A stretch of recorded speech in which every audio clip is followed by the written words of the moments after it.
On va peut-être regarder les résultats à la mi-temps. Il n'y a qu'un résultat qu'on ne va pas voir. C'est celui qui oppose Le Mans à Villeurbanne parce que ça se déroule tout à l'heure sur Eurosport à partir de 22 h. Alors, c'est très serré, il y a une surprise encore. On prend ça dans l'ordre. Bon, Cholet-Strasbourg, égalité, c'est surprenant. Strasbourg, décidément, marche bien depuis sa victoire contre Limoges. Oui, gros score aussi entre Montpellier et Nancy. Gros score entre Châlons et Besançon, c'est étonnant parce que ce sont deux équipes habituellement défensives. Et Limoges qui est mené à domicile par Évreux de 4 points. Oui, je parlais de l'inconstance tout à l'heure, mais je ne connaissais pas le résultat. Là. Alors, maintenant, je vais vous donner le résultat de Le Mans-Villeurbanne. Si vous voulez le voir sur Eurosport, vous bouchez les oreilles pendant 10 secondes. Attention, je le donne. Le Mans est mené d'1 point à la mi-temps par Villeurbanne, 34 à 33. Donc Villeurbanne mène au Mans à la mi-temps, 34 à 33. Voilà, on écoute Jacques Monclar. Et on passe les stats. Petit à petit, restez serein. Vous êtes dur en défense, patient en attaque. On passe transition. Et donnez tout ce que vous avez dans le ventre. Allez les gros, allez. Bon, vous voyez défiler les statistiques avec nos amis et l'équipe d'Igor. Notez surtout l'évaluation de Graham. 31, c'est une belle évaluation pour tout un match, pour un très bon joueur américain. Et là, on n'est qu'à la mi-temps. C'est incroyable. La deuxième période, Dijon contre Pau-Orthez. C'est parti. Et si Paul Graham réussit la même première période, Georges, ce sera quand même très très difficile pour l'équipe de Pau. Oui, à mon avis, Jacques Monclar a dû lever un peu la voix dans les vestiaires. Parce que ces joueurs n'ont pas été très présents en défense. On encaissé 51 points en première mi-temps. 23 points marqués par Paul Graham avec une évaluation globale assez incroyable de 31. Ça vaut un match complet habituellement. Et un grand match. Et un panier juste avant la mi-temps qui aurait sa place dans le top 10. Et c'est vrai. Panier à la Rex Chapman.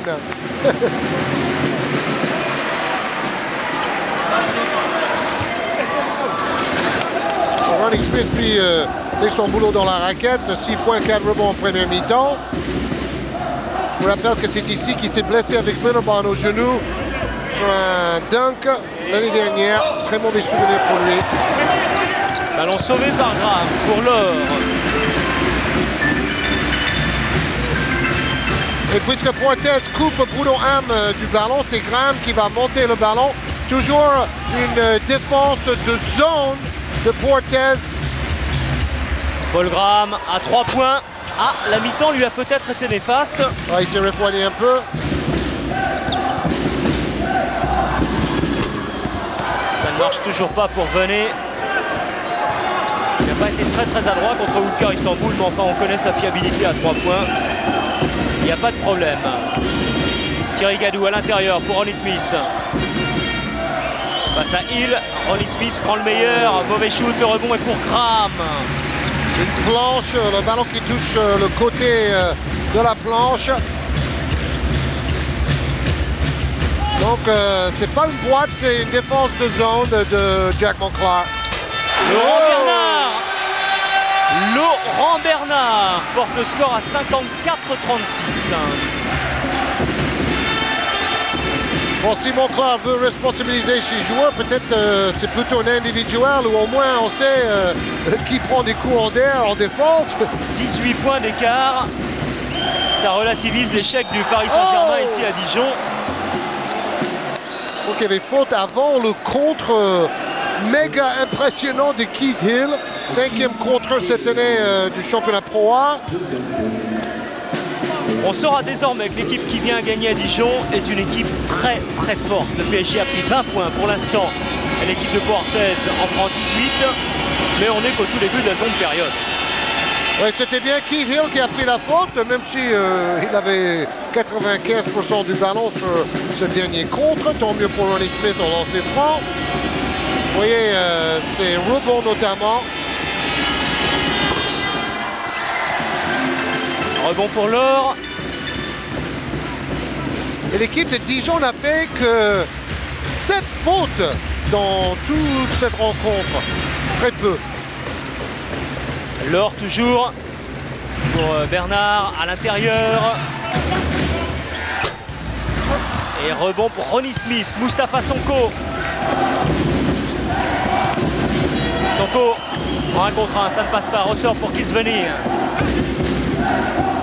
Il n'y a pas de possibilité de shoot, alors on va repasser par le meneur de jeu, en l'occurrence Mousse Sonko. Défense individuelle des Dijonais. Thierry Gadou peut-être, non. 9 secondes, 8 secondes avant de shooter. Sonko, 4 secondes maintenant, il faut prendre le shoot, 3 secondes. Oui, de toute façon, il fallait prendre le shoot, il n'y avait pas d'autre solution. Oui, mais Poitiers ne joue absolument pas dans le rythme. Sonko, à l'image des autres, se cherche. Et franchement, ça sent un peu la roussie pour Poitiers en ce moment. Willem Laure. Aucune opposition. Et il aurait tort de s'en priver. Hein. Ce jeune joueur très culotté en attaque. 56-37. Pour l'instant, ça s'apparente à une débâcle pour l'équipe de Poitiers. En plus, il y a un avion en papier ramassé par l'arbitre. Bien joué, monsieur Guedin. Thierry Gadou avec Sonko. Laurent Forest. Regardez là, ils sont très patients, mais ils ne sont pas dangereux. Et encore une fois, c'est un shoot qui a été pris parce qu'il restait 5 secondes avant de shooter, donc shoot forcé et faute derrière de Forest. Oui, parce que c'est bien d'être collectif et d'être patient, mais si on n'est pas dangereux, si on n'est pas incisif, ça ne sert à rien finalement. Retour de Gorenk à la place de Forest qui a 3 fautes.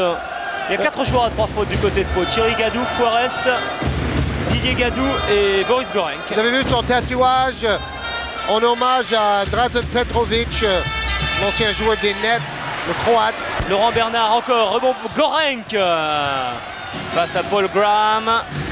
Allez. Oh, il est bloqué, c'est verrouillé, c'est fermé. Sonko avec Gorenk qui n'ose pas prendre le shoot à 3 points. Oui, ils essaient d'appliquer les consignes et de jouer patiemment, mais ils ont 19 points de retard. Et là, il va encore rester 9 secondes avant de shooter. Regardez, voilà. Ouais. Ça, c'est une nouveauté et on va essayer de vous le mettre le plus souvent possible désormais. On nous disait, mais vous ne mettez pas l'horloge des 30 secondes. Et bien, dorénavant, dès qu'il restera 9 secondes de jeu, on vous mettra cette horloge-là. Donc ça permet de mieux voir les choses encore. Et ben voilà, si on peut faire progresser les choses comme ça.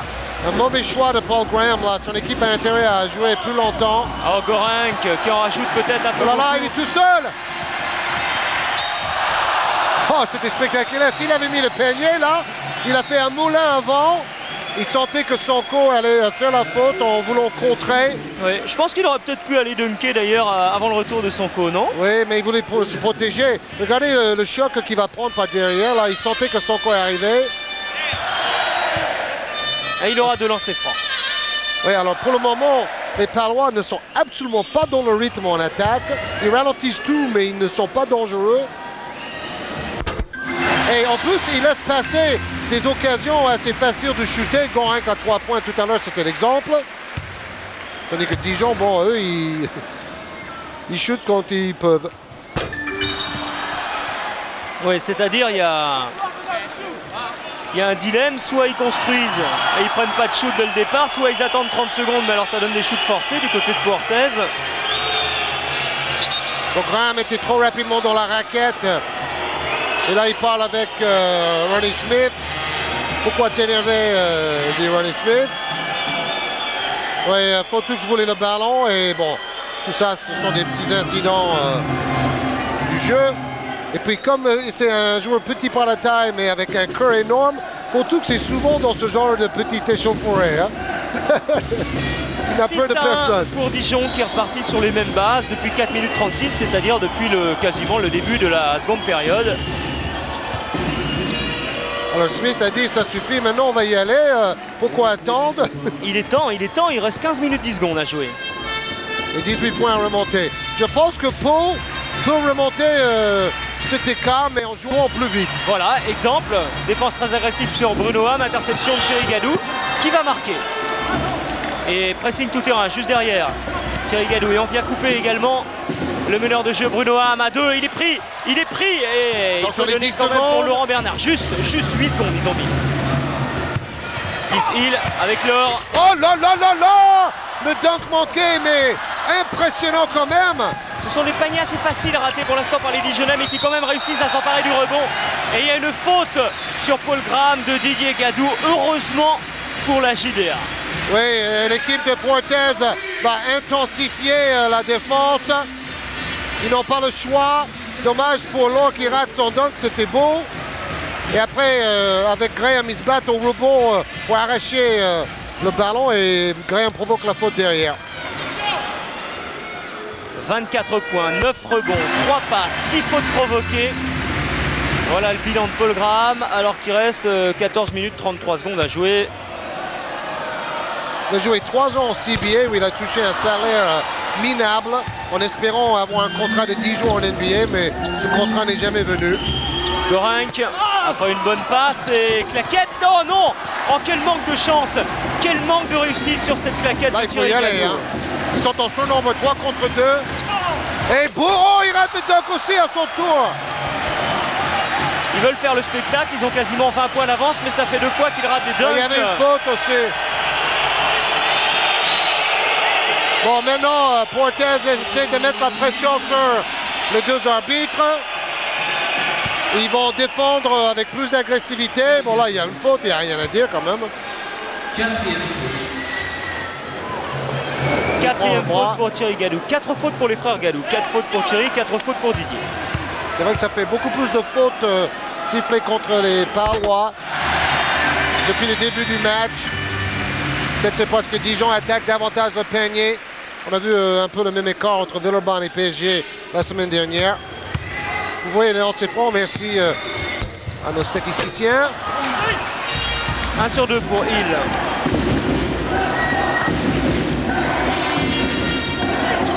Thierry Gadou avec Photoux. Bloc de Ronnie Smith. Bonne défense collective là.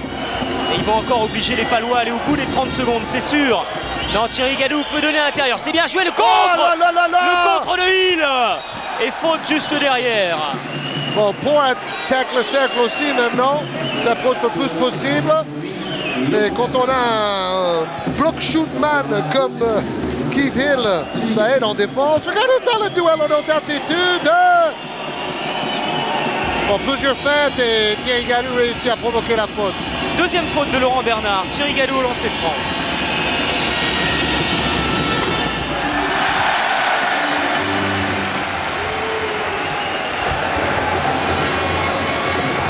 Son meilleur match cette saison au championnat, seulement 15 points contre Nancy pour Thierry Gadou. Hein. Pour un joueur comme lui, c'est peu. Il a marqué plus de points en Euroleague jeudi contre Istanbul. 16.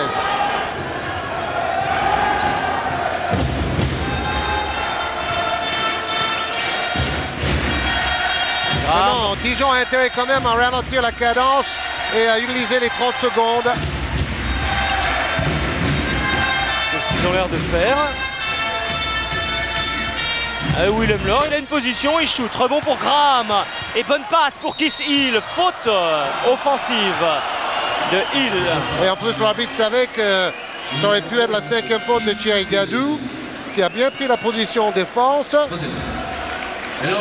Regardez, il lève les bras. Et c'est quand même l'attaquant qui réduit la distance. Bien vu, M. Guédin.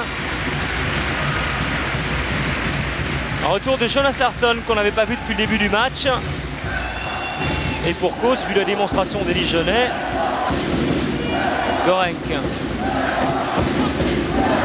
Photoux. Didier Gadou avec Gorenc. Ah, il a du mal à prendre une position de shoot. Il va se la créer quand même. Le rebond est pour Willem Laure. Et Dijon défend bien. On parle de leur jeu d'attaque. Mais en défense, ils sont archi présents. Et avec Laure et Hill dans la raquette pour contrer et pour prendre des rebonds. Un rebond de plus pour Dijon, 26-25. Et cette fois, il est pour Thierry Gadou. Photoux.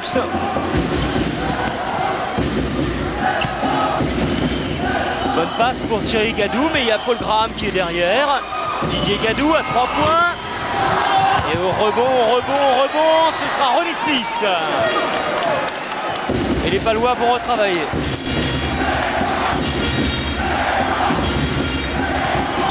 Photoux, ce sera un ballon.